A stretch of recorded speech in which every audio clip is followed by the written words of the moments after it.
Dear Joe, I want some day for you to be proud of me, as a person and as your wife. I miss it so much when you don't love me and hold me and cuddle me to sleep every night. I want to be near you, and I feel so sad tonight. Darling, please don't leave me anymore. Love, Marilyn.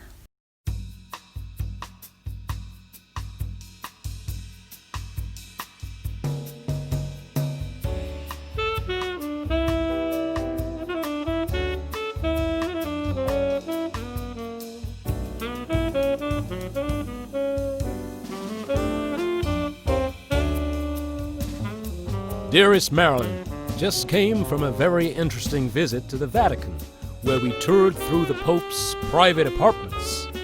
We were in one of the rooms, actually, and next to his private study. We were told he was writing and to keep our voices to a whisper.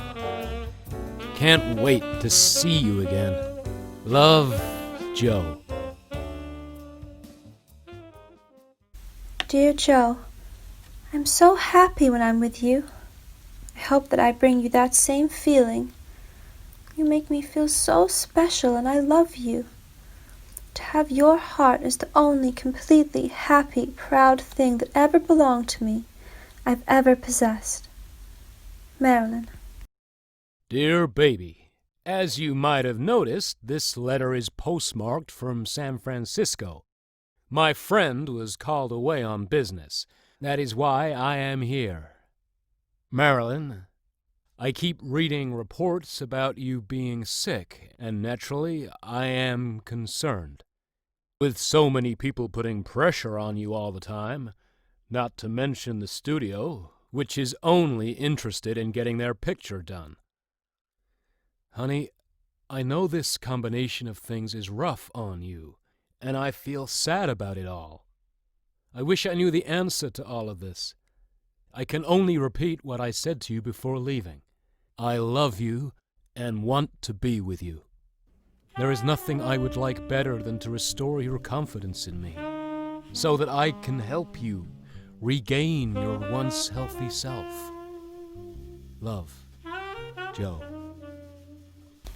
Dear Joe, I don't know how to tell you how much I miss you.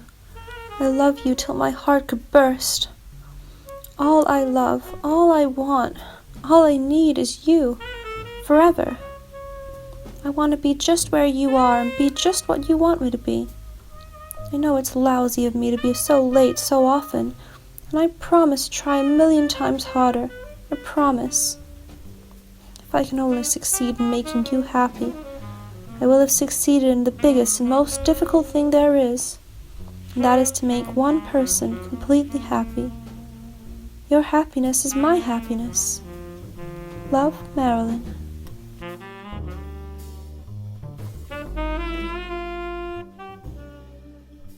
Dear Marilyn, I just got through talking to you, and I don't know what else to say than I have already said.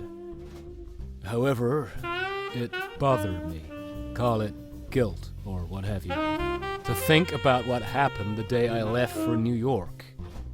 I definitely am punishing myself. I have always felt that I've been able to take it, but in this particular instance, I find myself rather cold.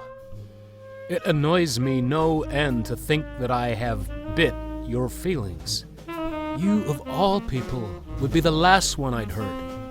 It had never been my nature to do that to anyone, and I'm certainly not going to start now. I'd rather take an airship, bow out gracefully, is what I mean, rather than give you any miseries. And please don't get the idea I am saying these things because I want things to change.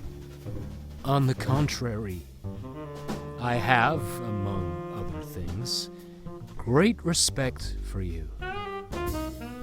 For the time that I know you, you have done nothing but good. For me and some of your acquaintances, you have done nothing but take the worst of things when other people are involved in rough spots. And in our mild-mannered way, people have taken advantage of you. I know all these things about you, and a lot more. I guess I could also mention how much you try in everything that you do, especially when you were here and went shopping just to please me. So you see, Marilyn, I appreciate you as a real, solid human soul with tremendous inner feelings. What you have already read has been put mildly and very brief. I am handing you the deck of cards now. You shuffle them and deal. All I ask is that you forgive me. Love, Joe.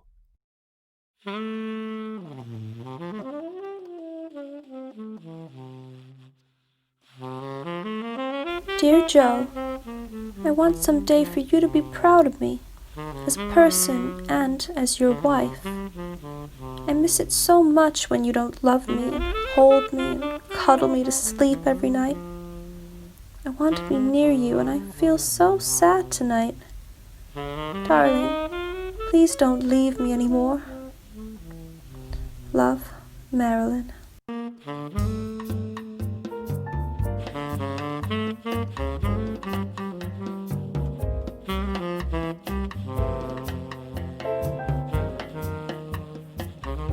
Dear baby, the television was on.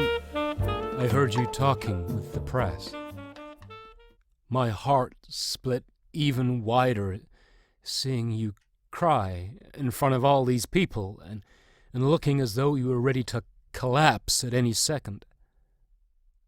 Don't know what your thoughts are about me, but I can tell you I love you seriously, way deep in my heart, irregardless of anything. Will you call me tonight if you should receive this letter by then? It will be happily received. Love, Joe. Dear Joe, I guess I've always been deeply terrified to really be someone's wife, since I know from life one cannot love another ever, really. Last night I was awake all night again. Sometimes I wonder what the night time's for. It almost doesn't exist for me. It all seems like one long, long, horrible day. Marilyn.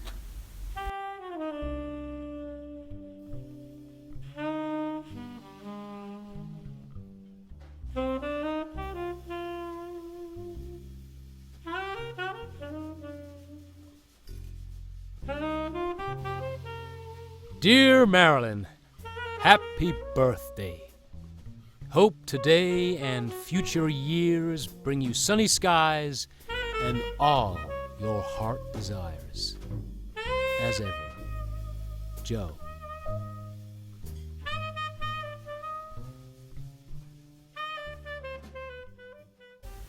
There was no empathy at the clinic. After putting me in a cell for very disturbed, depressed patients, they asked me why I wasn't happy there. I answered, well, I'd have to be nuts if I like it here. The doctor told me I was a very, very sick girl.